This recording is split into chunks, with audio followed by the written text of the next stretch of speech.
အားလုံးပဲမင်္ဂလာပါခင်ဗျာကုစပို channel ကနေကြိုဆိုလိုက်ပါတယ်ကျွန်တော်ပထမဦးဆုံးကျွန်တော်ရွေးချယ်ထုတ်သပေးမယ့်ပွဲစီလေးကတော့ကိုမိုတဲနဲ့အက်တလာတာတဲ့ရဲ့ပွဲစီဖြစ်ပါတယ်အဲ့ဒီကိုမိုတဲကတရေ90စုပ်ပေါက်နေတာဖြစ်ပါတယ်ဝေးခွေးကလကစားတဲ့အက်တလာတာတဲ့ကပြီးခဲ့တဲ့ဂျားရီမှာချာပီယယ်လိကတ်ထားရတာဖြစ်ပါတယ်ယူနီယံစိတ်အသေးကိုတော့1 စီနဲ့ဆုံးနေထားတာဖြစ်ပါတယ်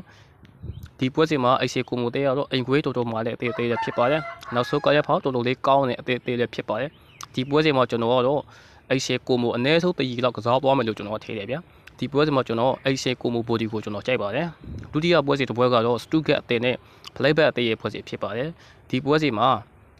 ကိုပေါင်းကြီးက3လုံး30နိုင်ပေါက်နေတာဖြစ်ပါတယ်အဝေးခွေးကစားတဲ့ဖလိုက်ဘက်အသေးရလည်းပြီးခဲ့တဲ့ဂျားရီမှာယူဘော်လီကတ်ထားတာဖြစ်ပါတယ်အိဆေစတူဂက်တွေကလည်းယူဘော်လီကတ်ထားတာဖြစ်ပါတယ်ဒီပွဲစီမှာကျွန်တော်ကတော့ဂိုးတွေအပြန်လန်မြေရဖို့ရှိနေတာဖြစ်ပါတယ်ဒီပွဲစီမှာကျွန်တော်ကတော့ဂိုးအပေါ်ကိုကျွန်တော်ကြိုက်ပါတယ်နောက်ထပ်ပွဲစီတစ်ပွဲကတော့ရီရဲ့ပက်တဲ့အသင်းနဲ့ဗလင်စီယာတဲ့ပွဲစီဖြစ်ပါတယ်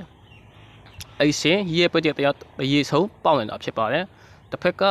ဗလင်စီယာတဲ့နောက်ဆုံးကောင်းရဖောင်းတော်တော်လေးကောင်းတဲ့အသေးလည်းဖြစ်ပါတယ်အဲ့ရှင်ရီရဲ့ပက်တဲ့တရားပြီးခဲ့တဲ့ဂျားရဲမှာယူဘော်လီကတ်ထားတာဖြစ်ပါတယ်ဖီယနုအသေးကိုတော့အိမ်ခွဲမှာ9 တကိုးနဲ့အနိုင်ယူထားတာဖြစ်ပါတယ်ဒီပွဲစီမှာကျွန်တော်ကတော့အဲ့ရှင်ရီရဲ့ပက်တဲ့ဗလီစီယာသေးကိုတော့အနိုင်ယူသွားမယ်လို့ကျွန်တော်တို့ထင်တယ်ဗျာနောက်ဆုံးကာရက်ဖောင်းတော်တော်လေးကိုဆိုးနေတဲ့ရီရဲ့ပက်တဲ့သေးက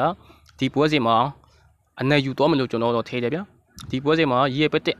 ဘောဒီကိုကျွန်တော်ကြိုက်ပါတယ်အားလုံးအစီအပြေကြပါစေကျွန်တော်စီမှာ member ဝေချေတဲ့သူတွေရှိလို့ရှိရင်3မြောက်ကို75ခွန်535ကိုဆက်သွယ်နိုင်ပါတယ်ခင်ဗျာအားလုံးအပေါင်းပြောကြပါစေဗျာ